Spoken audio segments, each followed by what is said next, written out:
학우 여러분, 안녕하십니까? 여기는 콜사인 DKBS입니다. 지금부터 진리를 향한 단성 DKBS에서 보내드리는 10월 14일 점심 방송을 시작하겠습니다.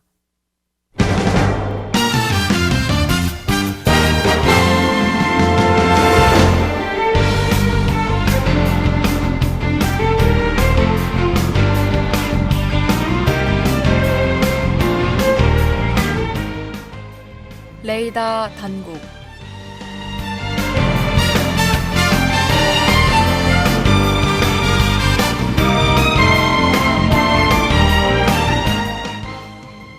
학우 여러분, 안녕하십니까?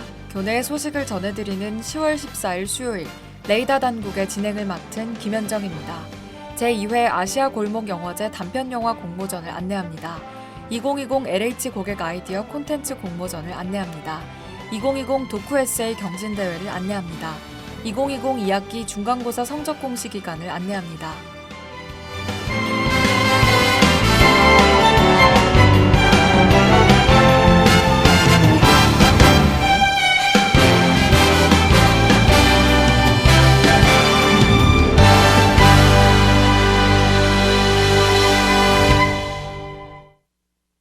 제2회 아시아 골목 영화제 단편영화 공모전을 안내합니다.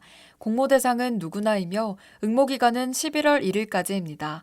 공모 주제는 타임라인 10분 이내의 단편 영화이며 스토리 제한은 없습니다. 출품 형식은 참가 신청서 한 부, 개인정보 수집 이용동에서 한 부와 영상 파일이며 공모 방법은 이메일 접수입니다. 접수 이메일 및 자세한 사항은 문화와 사람들 홈페이지를 참조하시길 바랍니다.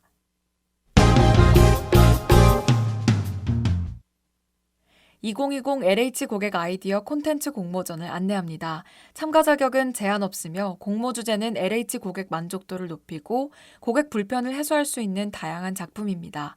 공모 분야는 고객 아이디어 부문과 콘텐츠 제작 부문이며 접수 기간은 10월 23일 자정까지입니다. 공모 방법은 공모전 전용 이메일을 통해 참가 신청서와 작품을 접수하면 됩니다.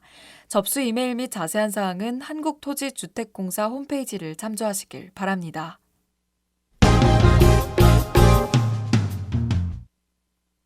2020 도쿠 에세이 경진대회를 안내합니다. 참가 자격은 단국대학교 천안캠퍼스 재학생이며 접수 기간은 11월 2일부터 6일까지입니다. 접수 방법은 웹정보 영웅 스토리 비교과 프로그램에 도쿠 에세이 경진대회 검색 후 신청서와 원고를 필수 첨부하시면 됩니다. 원고 분량은 A4 용지 2, 3매 내외 한글 파일이며 결과 발표는 11월 20일 14시입니다. 자세한 사항은 포털의 공지사항을 참조하시길 바랍니다.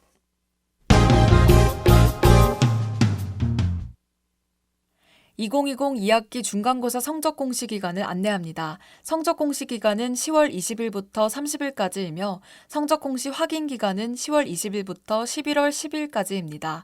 중간고사를 미실시한 교과목은 해당 사항이 없으며 학생은 웹정보 시스템에서 성적을 직접 확인 및 이의 신청할 수 있습니다. 자세한 사항은 포털의 공지사항을 참조하시길 바랍니다.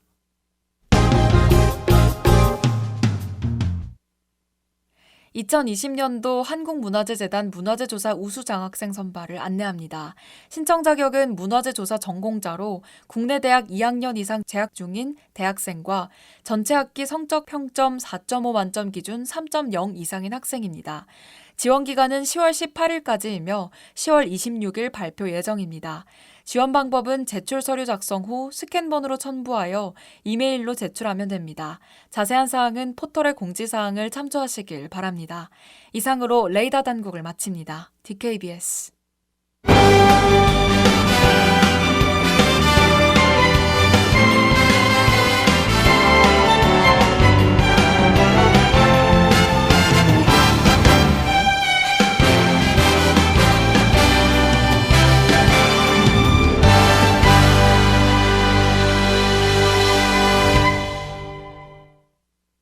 그럼 저는 미도와 파라솔의 너에게 난 나에게 넌과 로고송 듣고 당신의 아름다운 마지막을 위한 힐링 지침서 라스트 매뉴얼 북으로 돌아올게요.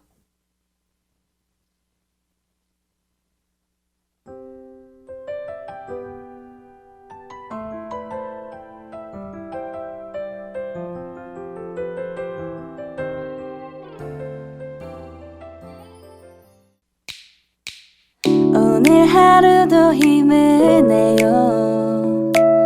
오늘 하루도 수고했어요. 하루의 시작과 끝을 함께하는 우리의 목소리를 들어봐요. KBS 신속한 정보를 전할게요. KBS 누구보다 정확하게 KBS 공정한 걱정하지 마요. 모두와 함께해 우린 KBS.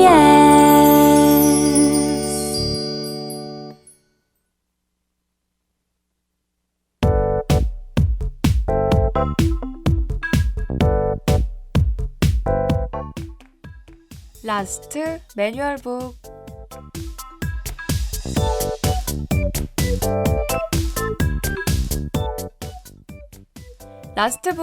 라스트 매뉴얼북의 개요는 다음과 같습니다. 첫째, 이것은 언젠가 우리가 맞게 될 아름다운 죽음을 위해 만들어졌습니다. 둘째, 복잡하게 생각하지 마십시오. 그저 이 매뉴얼들을 머릿속 어딘가에 보관해 두었다가 필요한 순간에 꺼내면 됩니다. 셋째, 이 매뉴얼북에선 누군가의 죽음에 대한 고민, 기록들을 담았습니다. 여러분이 인생의 엔딩을 잘 준비할 수 있도록 저희는 늘 최상의 가이드를 제공하겠습니다. 안녕하세요. 저는 10월 14일 라스트 매뉴얼북의 진행을 맡은 김현정입니다.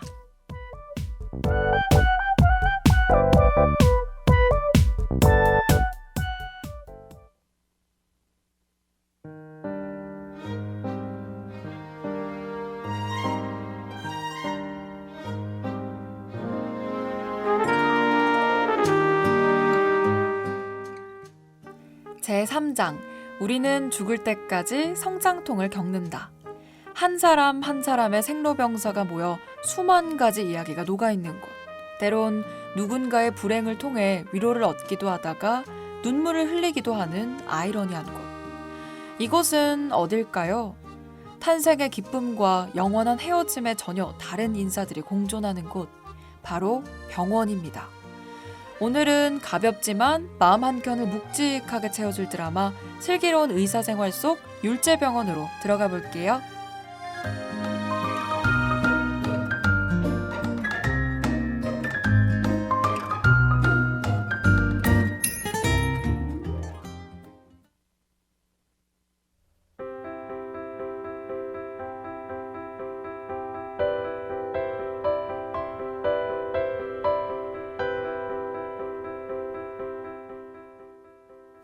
율제병원은 24시간 365일 분주합니다. 고통과 싸우는 사람들과 그들을 지키기 위해 버티는 가족들, 그리고 그 모두를 위해 사명을 다하는 의사들의 움직임으로 말이죠. 드라마 슬기로운 의사생활은 의대 동창 5명, 준환, 정원, 석형, 익준, 송아가 40살에 접어들고 율제병원에서 다시 만나게 되면서부터 시작되죠. 그럼 그들의 한마디 한마디를 따라 우리들의 라스트 매뉴얼북 또 다른 한 페이지를 그려보도록 합시다.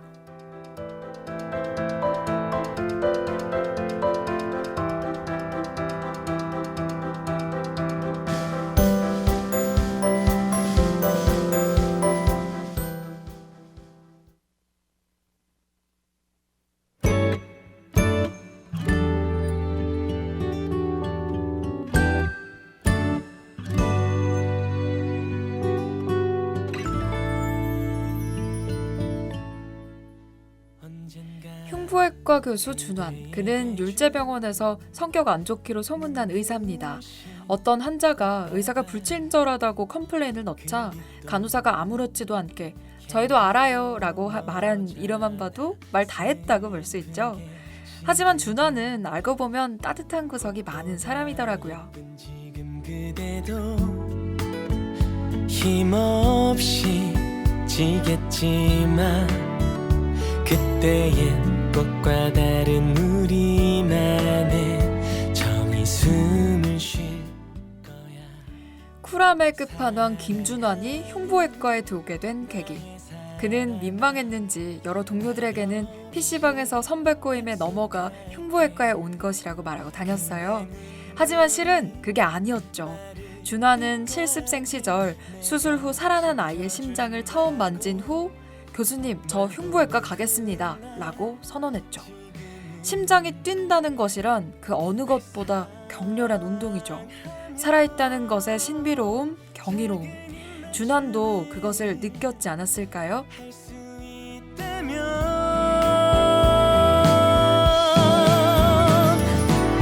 이 넓은 세상 위에 그 길고 긴 시간 속에 그 수많은 사람들 중에 오직 그대만을 사랑해.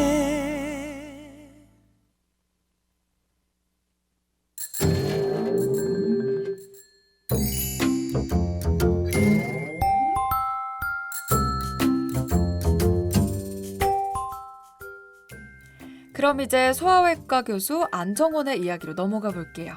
그는 율제그룹 회장 아들인 엄청난 재벌가지만 무력도 없고 권력욕도 없고 오히려 친구들에게 짠돌이라고 불리기도 하고 속세를 벗어나 신부를 꿈꿨던 인물이죠.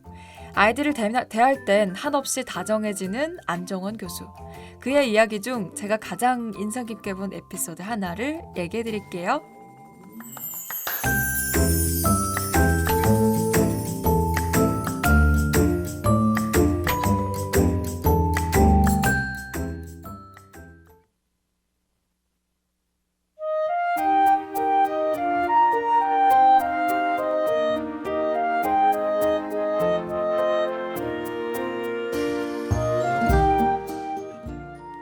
환자에게 필요한 장기를 구하기란 정말 기적적으로 운이 좋았을 때의 일이죠. 정원은 극적으로 수술이 임박한 한 아이에게 동시간대 교통사고로 사망한 사람의 간을 이식하게 돼요. 아이의 부모님은 수술이 끝난 뒤 정원에게 연신 감사 인사를 전합니다. 하지만 정원은 담담하게 이렇게 말하죠. 전 수술밖에 한 게 없어요. 진짜 감사는 그분에게 하세요. 22세 여자, 큰 키에 마른 체형, 교통사고 환자, 간 주신 분이요. 지아에게 간 주신 분. 넌 놀란 모습으로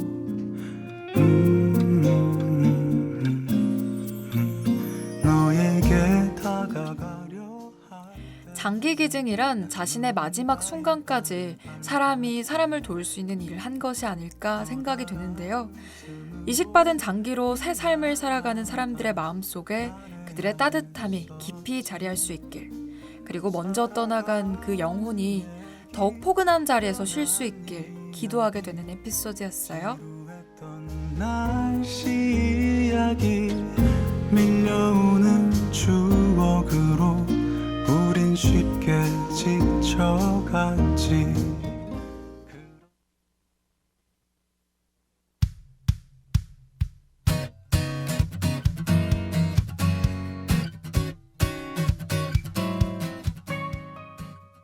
다음은 산부인과의 곰탱이라고 불리는 양석형 의사. 의사 5인방 중에 안정원과 더불어 잘 나가는 금수저죠.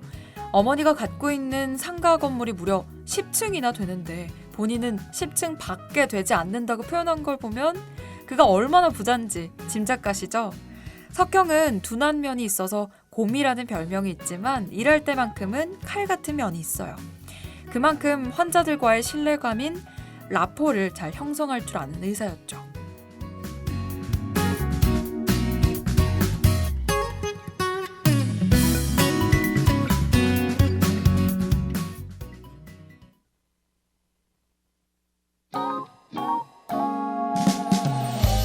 그래 나 겁이 났었어. 다시 못 볼 것 같아서 미루고 또 미뤄왔어. 산모님은 끝까지 아이를 지키신 거예요. 그것만으로도 대단하신 거예요. 산모님은 최선을 다하셨어요. 정말 고생 많으셨습니다. 문외아를 출산한 산모에게 석형이 말한 대사입니다. 아이를 포기할 수 있는 상황에서도 어머니의 도리를 다한 산모에게 석형이 전할 수 있는 가장 따뜻한 말이었는데요. 분만실에서 산모의 손을 꼭 잡고 한마디 한마디 꾹꾹 눌러담아 모두의 마음을 찡하게 만들었죠. 더 솔직히 얘기할 걸. 작은 입맞춤이라도 있었다면 탄생, 태어남. 어쩌면 그것은 죽음과 가장 반대되는 말이지만 가장 닮아있는 말인 것 같아요. 끝이란 처음에 다른 뜻이라는 말처럼 살아가는 사람들의 마음과 인생을 흔들 만큼 사람이 살아가며 겪는 가장 원대하고도 소중한 일일 테니까요. 우리 안녕이 너무 자연스러워 손 안을 벗어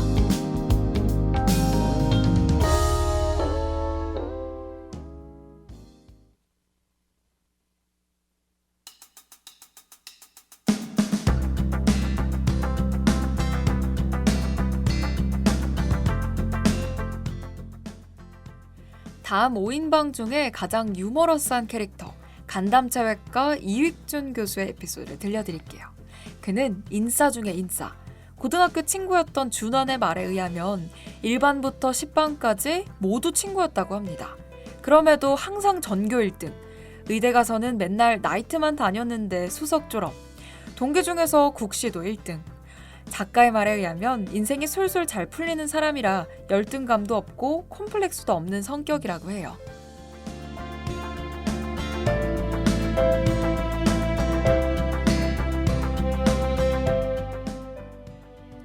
그런 익준에게 하필이면 어린이날에 안타까운 일이 벌어지고 맙니다.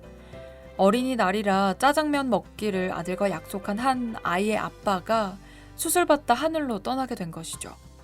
수술실 밖에서 초조해하며 기다리는 남자의 아들과 아내를 두고 익준은 생각에 잠깁니다.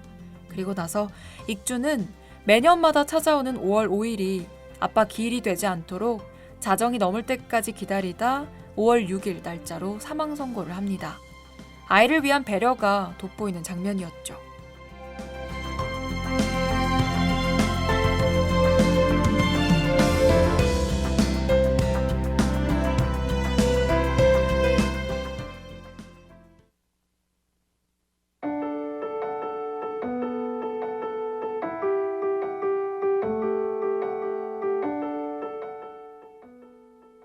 책임감이란 비단 의사들만 가지는 것이 아닙니다. 환자들 쪽도 마찬가지죠. 아픈 아들을 둔 부모님, 아픈 부모님을 둔 자식들도 어느 누구 하나 책임감이 가벼운 사람들은 없습니다.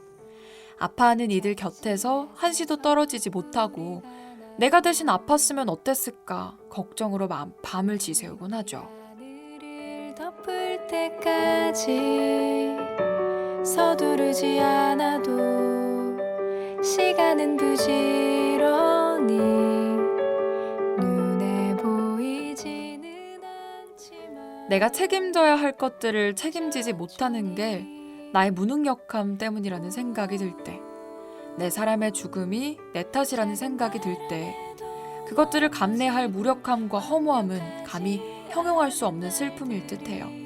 그렇기에 의사는 사람을 살려내는 만큼이나 슬픈 소식을 전한다는 게 힘든 직업이지 않을런지 생각이 드는 에피소드였습니다. 사람이 무너지는 모습을 보는 것이 얼마나 마음이 아플까요? 우리에게 필요한 그 시간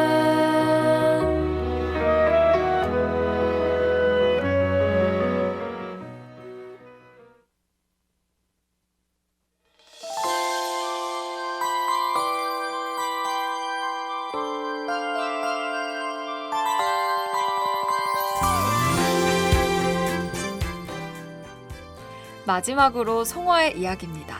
송화는 귀신이라고 부를 정도로 단점이라고는 전혀 찾아볼 수 없는 똑부러진 인물인데요.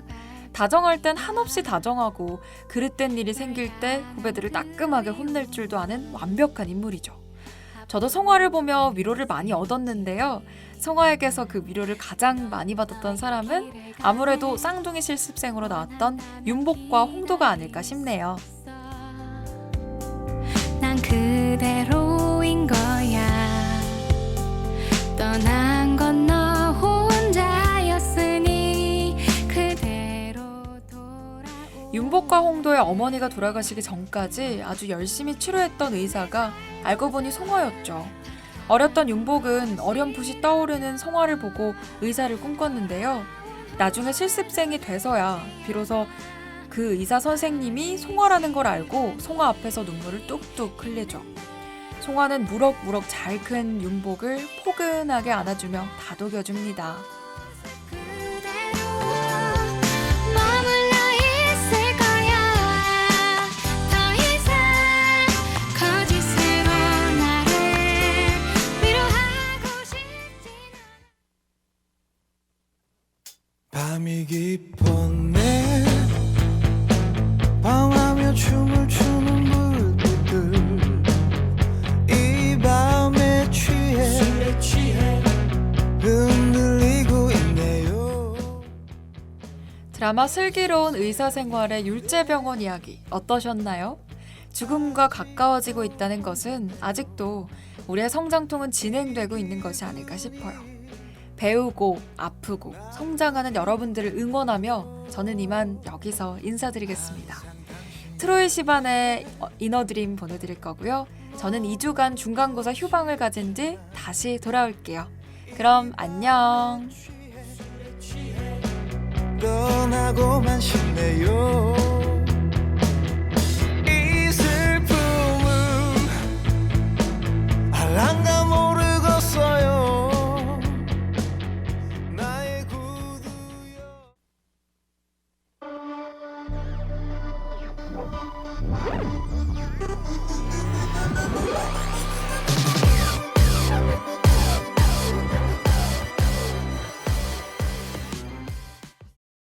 참의 소리, 공정의 소리. 여기는 단국대학교 교육방송국입니다. 지금까지 연출 이채린, 기술 김혜란, 진행 김현정, 제작의 DKBS였습니다.